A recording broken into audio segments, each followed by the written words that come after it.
भारत सरकार ने कहा है कि अमेरिका के साथ चली ट्रेड बातचीत का नतीजा भारतीय एक्सपोर्टर्स के हक में आया है और सरकार का दावा है कि इससे भारतीय सामान के लिए अमेरिकी बाजार तक पहुंच आसान हुई है और टैरिफ को लेकर जो अनिश्चितता थी वो कम हुई है और भारत को एक कॉम्पिटिटिव एज मिला है, यानी बाकी देशों के मुकाबले भारतीय एक्सपोर्ट सस्ता और आसान हो गया है। तो ये हुआ क्यों है? तो पिछले कुछ समय से अमेरिका अपनी ट्रेड पॉलिसीज को लेकर लगातार सख्त रुख अपनाता रहा है और टैरिफ को लेकर अनसर्टेनिटी हर एक्सपोर्टिंग देश के लिए सिरदर्द बनी हुई थी और भारत के लिए और भी जरूरी था क्योंकि टेक्सटाइल, फार्मा, ऑटो पार्ट्स और आईटी सर्विसेज जैसे सेक्टर सीधे अमेरिकी बाजार पर निर्भर है और दूसरी तरफ वियतनाम और बांग्लादेश जैसे देश भी अमेरिकी बाजार में भारत को टक्कर दे रहे हैं और ऐसे में भारत के लिए जरूरी था कि वो एक स्थिर और भरोसेमंद व्यापार समझौता कर ले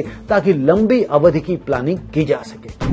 तो दोस्तों ये मायने क्यों रहता है? तो इसका सबसे सीधा फायदा एक्सपोर्टर्स को होगा, खासकर टेक्सटाइल, फार्मा और इंजीनियरिंग गुड्स बनाने वाली कंपनियों को, जिन्हें अब ज्यादा भरोसे के साथ ऑर्डर लेने का मौका मिलेगा और इसका असर दोस्तों रोजगार पर भी पड़ता है क्योंकि यही सेक्टर सबसे ज्यादा लोगों को काम देते हैं और इन्वेस्टर्स के लिए भी यह एक पॉजिटिव सिग्नल है क्योंकि पॉलिसी क्लैरिटी हमेशा कैपिटल को आकर्षित करती है और सरकार के लिए यह विदेश नीति की एक बड़ी उपलब्धि है क्योंकि इससे भारत की वैश्विक स्थिति मजबूत होती दिखाई दे रही है। हालांकि आम उपभोक्ता पर इसका सीधा असर नहीं बल्कि परोक्ष रूप से पड़ेगा। बेहतर एक्सपोर्ट यानी कि बेहतर करेंसी की स्टेबिलिटी और उससे महंगाई पर थोड़ा सा आपको नियंत्रण भी दिखाई दे सकता है। रिस्क एंड अपॉर्चुनिटी की बात भी कर लेते हैं। तो दोस्तों अवसर यहां पर यह है कि भारत को अमेरिकी बाजार में अपनी हिस्सेदारी बढ़ाने का सुनहरा मौका मिला है, खासकर उन सेक्टर्स में जहां चीन से अमेरिका दूरी बना रहा है।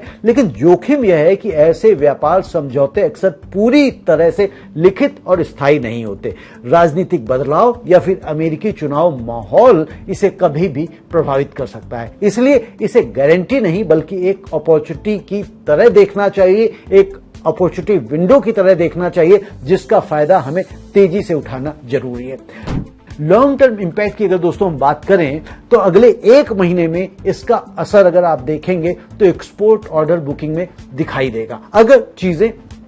ट्रेड डील हो जाती है और फाइनल हो जाती है। अगर नहीं होती तो अभी हम अटके ही खड़े हैं और जब भी ये ट्रेड डील होगी तो उसके अगले एक साल में अगर ये बढ़त बरकरार रहती है तो भारत के ट्रेड डेफिसिट पर पॉजिटिव असर पड़ सकता है और अगर अगले 5 साल तक भारत इस मौके को सही रणनीति से भुनाता है तो यह भारत को ग्लोबल सप्लाई चेन में चीन के विकल्प के तौर पर और मजबूती से स्थापित कर सकता है, बशर्ते भारत अपनी मैन्युफैक्चरिंग क्षमता और लॉजिस्टिक्स को भी उसी रफ्तार से बेहतर करे।